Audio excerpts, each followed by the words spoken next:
தற்போது கார்த்தி அவர்கள் குறித்து நிறைய விஷயங்கள் சமூக வலைதளங்களில் பேசப்பட்டு வந்துட்டுருக்கு. அதில் குறிப்பாக காஜா மைதீன் ஆனந்த பூங்காற்றை திரைப்படத்தின் போது நடந்த ஒரு சுவாரஸ்யமான சம்பவம் குறித்து பகிர்ந்திருக்கார். சமீப காலமாக நடிகர் கார்த்திக் குறித்து சர்ச்சைகள் சமூக வலைதளங்களில் அதிகமாக பரவி வருது. ஒரு சில நடிகர்கள் மற்றும் தயாரிப்பாளர்கள் அவரின் நடிப்பு மற்றும் ஷூட்டிங் ஸ்பாட்டில் அவர் நடந்து கொள்ளும் விதம் குறித்து பேசி வராங்க. அந்த வகையில் தயாரிப்பாளர் காஜா மொய்தீன் பேசிய கருத்துகள் தற்போது சமூக வலைதளங்களில் வைரலாகி வருது. பாரதி ராஜா இயக்கத்தில் வெளியான அலைகள் ஓய்வதில்லை படத்தின் மூலம் சினிமாவில் அறிமுகமான கார்த்திக் தொடர்ந்து அடுத்தடுத்த படங்களில் நடித்து பெரிய ஹிட் படங்களை கொடுத்திருக்கிறார். அவரின் நடிப்புக்கு தனியாக ரசிகர்கள் கூட்டமே இருக்குது.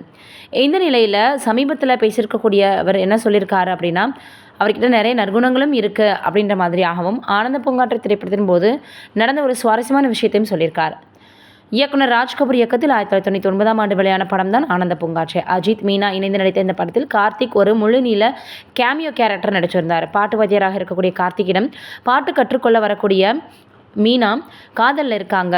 மீனாவின் அப்பா விஜயகுமார் தவறாக நினைச்சிட்டு இதனால் கார்த்திக் ஊரை விட்டே கிளம்பும்போது அவரை கொலை செய்ய விஜயகுமார் ஆட்களை விடுவார். இதை தெரிந்து கொண்டே மீனா அவரை காப்பாற்றி அங்கு வரும்போது கார்த்திக்கை குத்திடுவாங்க.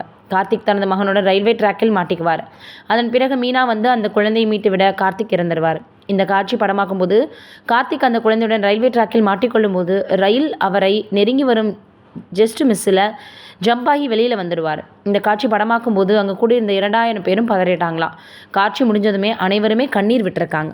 அந்த சுவாரஸ்யமான விஷயத்தை தான் இப்போ அவர் பகிர்ந்திருக்காரு.